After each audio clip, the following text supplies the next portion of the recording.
দাদার বিয়ের আইবুড়ো ভাতের অনুষ্ঠানের ব্লগ নিয়ে চলে আসলাম। তো সেদিন আইবুড়ো ভাত দিন সকালবেলায় আমরা গিয়েছিলাম পিসমণিদের বাড়ি। তো আমরা সকাল সকাল রেডি হয়ে গিয়েছিলাম, আর মা গিয়েছিল বাসে। তো ওই জন্য আগে বড়মশাই মাকে নিয়ে দিয়ে আসছিলো বাস স্ট্যান্ডে। তো মাকে ওখানে বাসে তুলে দিয়ে তারপর আমরা গিয়েছিলাম। আমি রায় দুজনেই রেডি হয়ে নিয়েছিলাম। তো তারপর রেডি হওয়ার পর বড়মশাই এসে ব্যাগ ট্যাগ বেঁধে নিয়ে তারপর আমরা বেরিয়ে পড়েছিলাম পিসমণিদের বাড়ির উদ্দেশ্যে। তো পিসমণিদের বাড়ি আমাদের এখান থেকে প্রায় 20 থেকে 22 কিলোমিটার দূরে, মানে পাতলছাড়াতে বাড়ি। তো অনেকটা রাস্তা আসার পরে তারপরে সবাই মিলে বসে পড়েছিলাম মুড়ি খেতে।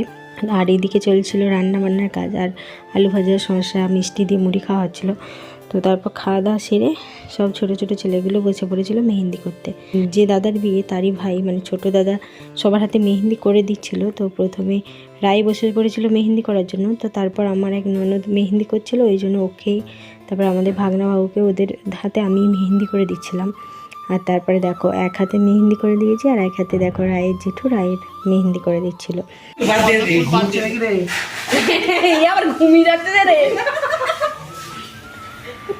তো এইদিকে মেহেন্দি পর্ব আপাতত শেষ হওয়ার পরে এদিকে চলছিল আইবুড়ো ভাত পর্বের অনুষ্ঠান।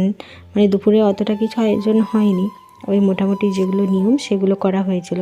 তো 5 রকম ভাজা, তরকারি, মাছ, পায়েস সমস্ত কিছু দিয়ে দিদি থালাটা সাজিয়েছিল। তারপর দাদা আর ভাগনাবাবু দুজনকে পাশাপাশি বসিয়েছিল আইবুড়ো ভাত খাওয়ানোর জন্য।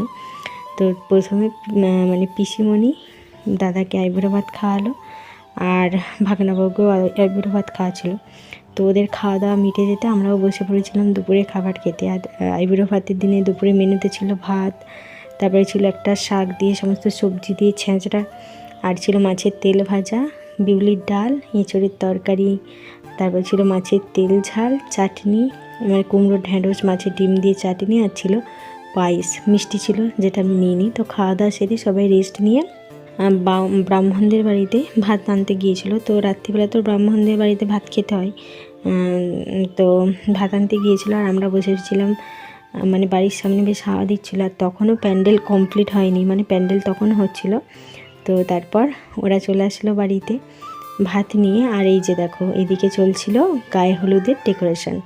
তো সন্ধ্যাবেলা সবাই বসে পড়েছিলাম মেহেন্দি করতে। তো আমাদের মেহেন্দি পর্ব শেষ হয়নি, তো ওই জন্য আমরা বসে পড়েছিলাম মেহেন্দি করতে। আর এইদিকে দেখো যেই সানাই বেজেছে অমনি আমাদের ভাগনাবাবু আর আমার মেয়ের দেখো নাচ, সানাইয়ের তালে তালে তোরা নাচ করছিল। তারপর সব শেষে প্রায় যখন রাত্রি 9:30 10টা বাজে তখন আইবুড়ো ভাতের অনুষ্ঠান হবে। মানে বেশ জমজমাটিভাবেই আইবুড়ো ভাতের অনুষ্ঠান হয়েছিল। তো সব কিছু ডেকোরেশন চলছিল, সবাই মিলে ওই ফুল টুল দিয়ে বেশ সুন্দর করে তরকারি ভাত সমস্ত কিছু দিয়ে সাজিয়ে বেশ সুন্দর করে সাজিয়েছিল। তারপর দাদা বসেছিল আইবুড়ো ভাত খেতে। তারপর প্রথমে পিসিমণি দাদাকে ভাত খাইয়েছিল, তারপরে পিসমশাই খাইয়েছিল, তারপর আমরা একে একে সবাই খাওয়াছিলাম। তো 5 জনের স্ত্রী সবাই মিলে খাওয়াতে হয়। তো দাদার পিসিমণির মেয়ে মানে বিস্তুত দিদি দাদাকে আইবুড়ো ভাত খাওয়াচ্ছিলেন, আর আমরা সবাই মিলে ছুঁয়েছিলাম। তাকাতে হবে না, আপনারা খাওয়ান। দাদা দাদা সবার কাছ থেকে একটু একটু করে নিয়ে খাওয়া, একবার করে খাওয়া হয়। খাওয়াতে বললো যে না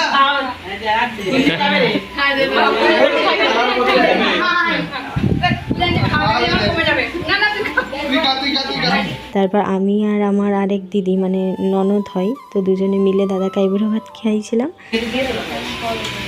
এবার একসাথে ক্যামেরা দেখুন, এদিকে সবাই দুজন দুদিক থেকে এরকম করে হুড়ুস করে গুজে দুজন থেকে দুদিক থেকে দুটো মাছ ধরো, মুখের সামনে দিয়ে আমার ক্যামেরা রেডি, আমার ক্যামেরা দেখি।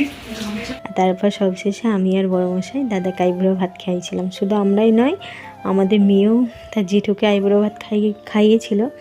তো এইভাবেই কেটে গিয়েছিল দাদার বিয়ের আইবুড়ো ভাত পর্ব। তো বিয়ের ব্লগ নিয়ে খুব তাড়াতাড়ি আসছি, এখানেই ব্লগটা শেষ করছি।